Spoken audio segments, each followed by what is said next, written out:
سورہ بقرہ کے 37 رکوع کا آغاز ہے. تیسرے پارے کا یہ 5واں رکوع ہے.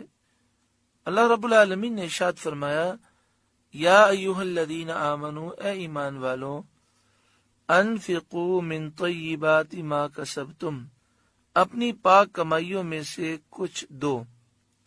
اللہ کی راہ میں مال خرچ کرو اپنی پاک کمائی میں سے. وَمِمَّا أَخْرَجْنَا لَكُم مِّنَ الْأَرْضِ، اور اس میں سے جو ہم نے تمہارے لیے زمین سے نکالا. تم اناج اگاتے ہو، جو سبزیاں اگاتے ہو، جو پھل اگاتے ہو، اسی طرح زمین کے جو خزانے تمہیں مل جاتے ہیں، معدنیات مل جاتی ہیں، اس میں سے اللہ کی راہ میں خرچ کرو. اس آیت کریمہ میں عشر کا بیان بھی ہے اور زکوٰۃ کا بیان بھی ہے. یعنی اللہ کی راہ میں ہمیں زکوٰۃ بھی دینی ہے اور زمین کی پیداوار میں ہمیں عشر بھی دینا ہے. کبھی عشر لازم ہوتا ہے اور کبھی نصف عشر لازم ہوتا ہے. اگر زمین کا گزارا قدرتی پانی پر ہو، یعنی اس پانی کے لیے مشقت اور خرچہ نہ کرنا پڑے، تو عشر زمین کی پیداوار میں دینا ہوتا ہے. یعنی جو پھل، جو سبزیاں، جو اناج پیدا ہو، اس کا 10% اللہ کی راہ میں دیا جائے. مثلا 100 آم اگر اترے ہیں تو اس میں سے 10 آم اللہ کی راہ میں دیے جائیں، یہ ضروری ہے.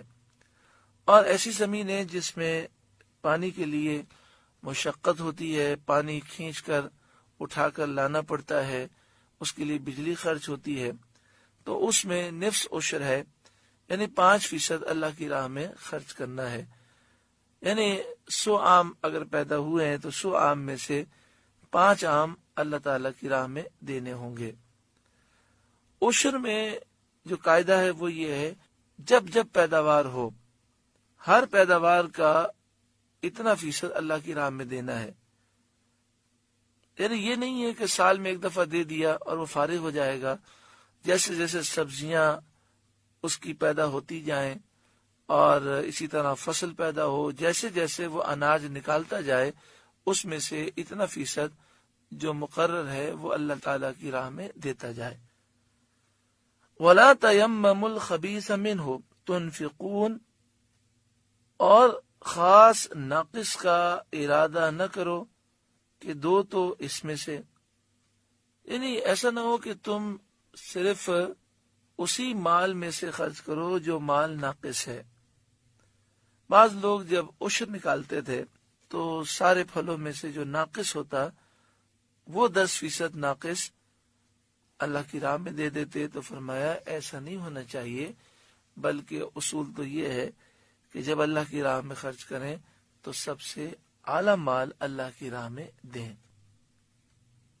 یہاں پر ایک بات جو ضروری ہے وہ سمجھ لیں کہ بعض لوگ اس کا مطلب یہ لیتے ہیں کہ اگر کوئی کھانا ایسا ہے کہ جو ہم کھا چکے ہیں اور وہ بچ گیا ہے اور اب ہم سے کھایا نہ جائے گا، اور یہ کھانا خراب بھی نہیں ہے لیکن کچھ وقت اس پر گزر چکا ہے، تو وہ پھینک دیتے ہیں اور کسی غریب کو نہیں دیتے.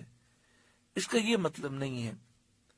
اناج کو پھینک دینا یہ رزق ضیاع ہے. اگر کھانا کھانے کے مناسب ہے تو کسی غریب کو دینے میں کوئی حرج نہیں. یہاں جو حکم دیا گیا اس کی کیا مراد ہے وہ آپ سمجھ چکے کہ جیسے مثال کے طور پر اسے زکوٰۃ دینی ہے.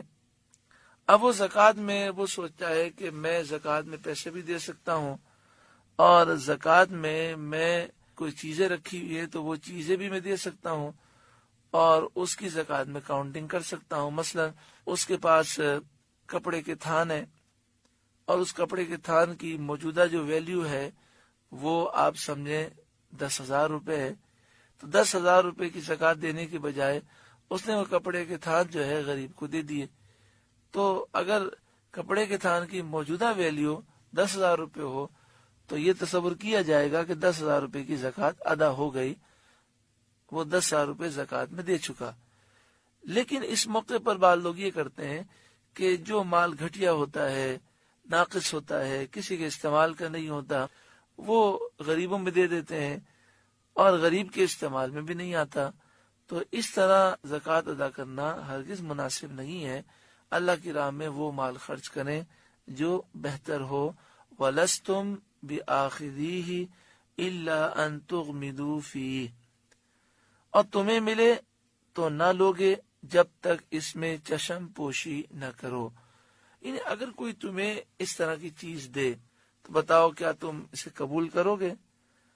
تم ہرگز قبول نہ کرو گے۔ ہاں یہ کہ کسی وجہ سے تم چشم پوشی کرو، یعنی اس کا دل رکھنے کے لیے لے لو اور پھر بعد میں آگے پیچھے کر دو، یہ تو ممکن ہے، لیکن دل سے تم نہ لوگے۔ اس لیے اللہ کی راہ میں ایسی چیز خرچ کرو جو تم پسند کرتے ہو۔